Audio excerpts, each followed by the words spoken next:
मत करो अपना। सलाह उसी को दो जो नेक नियत से आपकी सलाह मांगे। जबरदस्ती अगर सरपंच बनने की कोशिश करोगे तो हो सकता है श्री कृष्ण जैसा कष्ट आपको भी भोगना पड़े।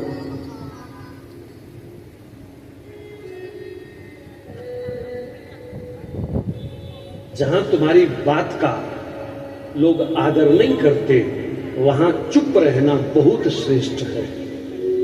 मांगने पर सलाह दो, अपने आप पटक पटक के सलाह मत फेंको सामने।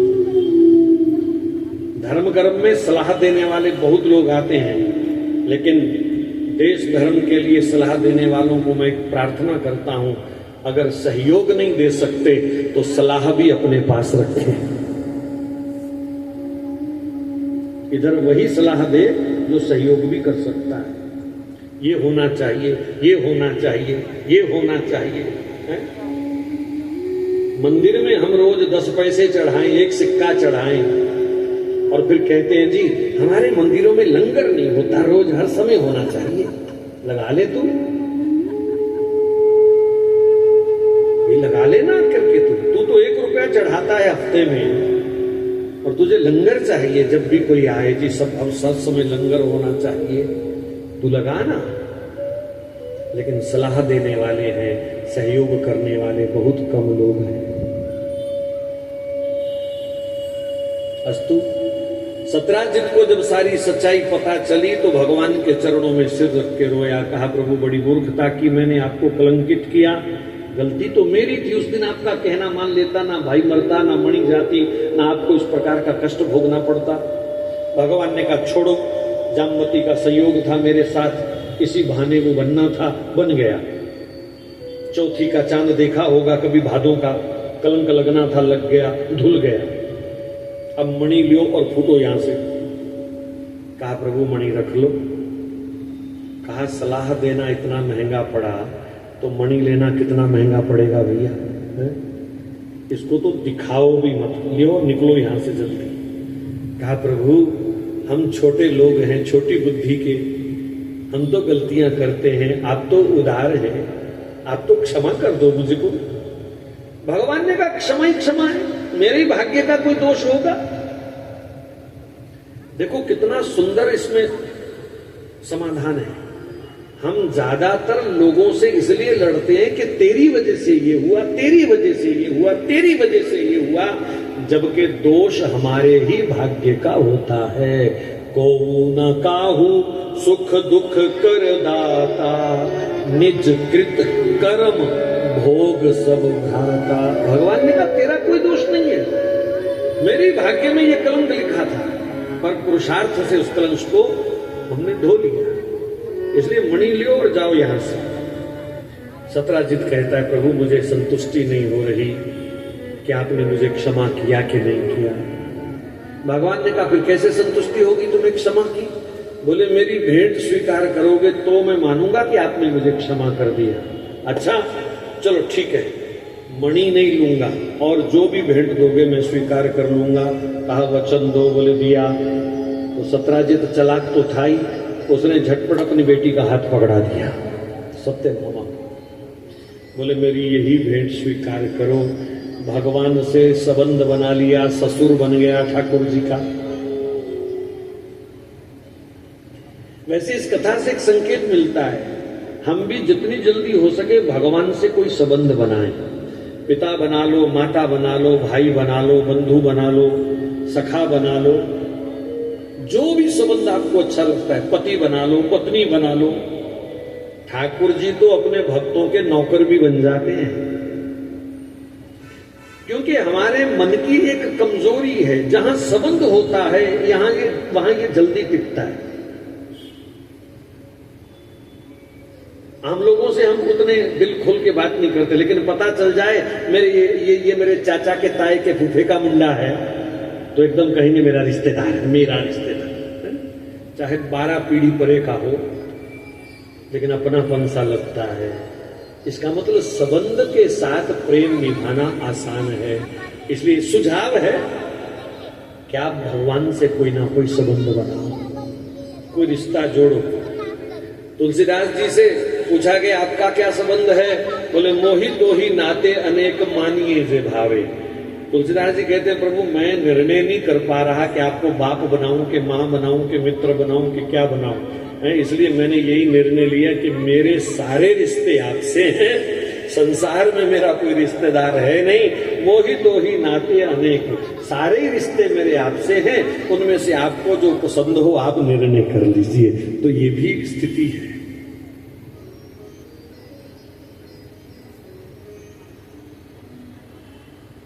तो सत्यभामा के साथ भी भगवान का विवाह हो गया। अब सुखदेव जी ने तीसरे विवाह की कथा सुनाई, चौथे की। 3 हो गए ना, गिनती करते रहिए। पांडवों का इंद्रप्रस्थ बन रहा था, जो वर्तमान दिल्ली है। आपको पता है ये नगर किसने बसाया था? कहीं पढ़ा किसी इतिहास की किताब में? 5वीं 7वीं 8वीं MA BA में कहीं पढ़ा हो? बताओ तो दिल्ली किसने बनाया था? दिल्ली पांडवों ने बसाया था। इसका नाम था असली इंद्रप्रस्थ। मुगलों ने तो इंद्रप्रस्थ नाम मिटाया ही मिटाया, अंग्रेजों ने भी मिटाया, लेकिन आजादी के बाद जो काले अंग्रेज शासक बने उन्होंने तो मलिया मेट कर दिया। पांडवों का कोई नामो निशान नहीं छोड़ा वहां पर। आज भी दिल्ली में चले जाओ, Babar road, Humayun road, Aurangzeb road, Nizamuddin, फलादीन, ढंगड़ादीन, कहीं अर्जुन चौक है, कहीं युधिष्ठिर मार्ग है। तुम्हारे जिस बाप ने ये नगर बसाया था उसको क्यों भूल गए तुम? दिल्ली घूमते घूमते ऐसे लगता है जैसे कराची रावलपिंडी में घूम रहे हैं। हमारे मतलब चिन्ह उन दुष्टों ने तो मिटाए, पर आजाद भारत में भी उन चिन्हों को मिटाने में कोई कमी नहीं रखी गई। कहीं नहीं हमको पढ़ाया गया, 2-4 क्लास मैंने भी पढ़ी है स्कूल कॉलेज में, कहीं नहीं पढ़ाया गया कि ये इंद्रप्रस्थ है, इसको पांडवों ने बसाया था। इतनी छेड़छाड़ हमारे हिंदू धर्म के साथ जिन्होंने करी, आज भी हिंदू लोग अगर उनको चाहते हैं तो डूब मरना चाहिए ऐसे धर्म के गद्दारों को। 5-5 मदरसा छाप शिक्षा मंत्री हम पर थोपे गए आजादी के बाद। 5 मदरसा छाप थे, कोई डिग्री नहीं थी उनके पास कॉलेज की। पकड़ पकड़ करके कट्टर मौलवी लाए गए कि ये शिक्षा देंगे भारत को। ये हमारा कितना बड़ा दुर्भाग्य था। सम्राट अशोक का चक्र हम तिरंगे पर देखते हैं। सम्राट अशोक का वो सिंह का स्वरूप संसद में दिखाई देता है, लेकिन उस सम्राट अशोक के नाम से इस देश में छुट्टी नहीं होती, उसकी जयंती नहीं मनाई जाती। उसके पिता का नाम शायद यहां बैठे किसी को भी पता ना हो। किसी को पता है तो बताओ, अशोक के पिता का नाम क्या था? बिंदुसार। आप उधर के लगते हैं मुझे। चलो लाज रख ली, चंडीगढ़ वाले पढ़े लिखे लोग हैं ना चंडीगढ़ के। बिंदुसार, जिन्होंने पूरे विश्व पर राज्य किया कभी, आज उनका नाम नहीं। और अकबर द ग्रेट, क्या ग्रेट था जी? उसने 300 हिंदू महिलाएं अपनी अय्याशी के लिए जमा कर रखी थी, ये उसकी ग्रेटनेस थी। जानबूझ के दिखाया गया, वो वृंदावन जाता था, वो हिंदू धर्म से बड़ा प्रेम करता था, ये जानबूझ के पढ़ाया गया ताकि हम अकबर को सलाम करते रहे, अकबर को ग्रेट मानते रहे। ऐसा कुछ नहीं, ऐसा कुछ नहीं, ये सत्य नहीं है।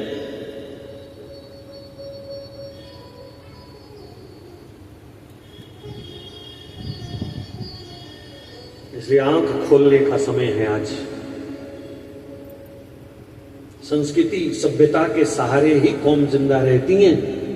उसको भूल जाओगे तो कौम की दीवार कभी भी गिर सकती है। ये लोग हमारे आधार स्तंभ हैं। तो इंद्रप्रस्थ जब बन रहा था तो पांडव श्री कृष्ण से पूछे बिना एक ईंट भी नहीं लगाते थे। इसलिए कोई भी काम हो तो तुरंत श्री कृष्ण को बुलाया जाता था। तो भगवान कृष्ण आए हुए थे पांडवों के पास। एक दिन शाम के समय अर्जुन के साथ रथ पर बैठ करके यमुना जी के किनारे किनारे टहल रहे थे। अर्जुन को प्यास लगी, जल पीने के लिए वो यमुना जी के किनारे पर गया तो अचानक सामने देखा एक जल महल बना हुआ है। उस जल महल में अखंड जल में निमग्न होकर के बड़ी सुंदर कोई देवी श्री कृष्ण भजन कर रही है। अर्जुन ने प्रणाम किया, बहन आप कौन हैं और श्री कृष्ण के लिए इतना कठोर तप क्यों कर रही हैं? बोले मैं सूर्यपुत्री कालिंदी हूं, मेरे पिताजी ने आज्ञा दे करके मुझे यहां खड़ा किया है, श्री कृष्ण के लिए भजन करो जब तक वो स्वयं आकर के तुम्हारा हाथ नहीं थाम लेते।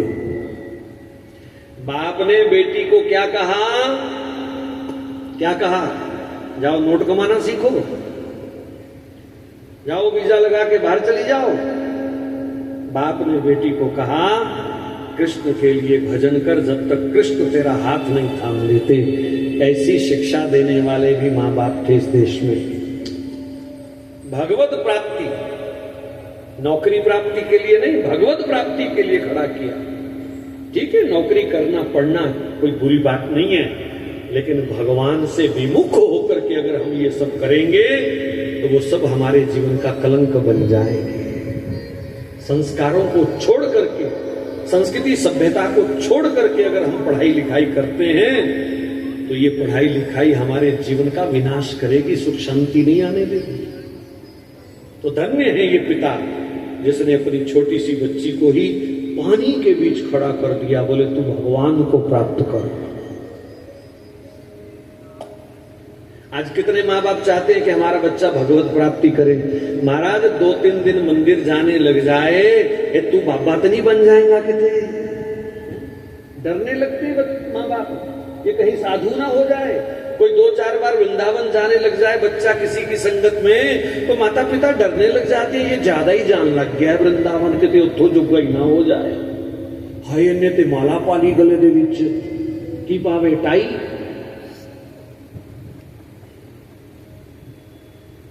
मतलब चोर बन जाए चलेगा, डाकू बन जाए चलेगा, झूठ बोलने वाला बने चलेगा, भक्त नहीं बनना चाहिए। माता पिता डरने लग जाते हैं कि बच्चा पाठ पूजा करने लग गया, ये तो गया हाथ से। बेईमानी करे चलेगा, झूठ बोले चलेगा, लेकिन भक्ति ना करे। फिर जब लोग कहते हैं ना बच्चे जी आजकल के मानते नहीं है, उन्हीं का दोष नहीं है, तुमने उनको ऐसा बनाया है। वो तो पिघला हुआ मोम थे, आप जैसा आकार देना चाहते दे सकते थे। आज जुड़े हैं, बहुत सारे बच्चे जुड़ रहे हैं, घर से संस्कार मिले, घर से थोड़ी स्वतंत्रता मिली कि ठीक है पढ़ो लिखो लेकिन भगवान को भी याद रखो, अपनी संस्कृति सभ्यता का भी पालन करो। तो अर्जुन ने परिचय लिया तो सीधे जाकर के श्री कृष्ण से निवेदन किया, प्रभु वो देवी बेचारी पता नहीं कितने वर्षों से तप कर रही है आपके लिए, उसे स्वीकार कर लीजिए। भगवान ने आगे बढ़ करके उसका हाथ भी थाम लिया। बोलो कालिंदी महारानी की जय। कुछ लोग कालिंदी और यमुना दोनों को एक कहते हैं, पर ब्रज के संतों का कुछ भाव अलग है। कालिंदी सूर्य पुत्री है, यमुना जी में खड़े होकर उसने तप किया, जबकि यमुना जी का स्वरूप तो बहुत अलग है। ये तो गोलोक धाम की बिरजा नदी है जो भगवान की लीला में सहायक बन करके ब्रज में प्रकट हुई है। गोलोक की नदी है।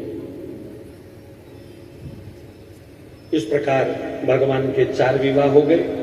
रुक्मिणी के गर्भ से एक पुत्र हुआ जिसका नाम प्रद्युम्न रखा गया। 6 दिन के बच्चे को शंबरासुर ने उठा लिया और मछली के सामने फेंक दिया। मछली उस बालक को निगल गई।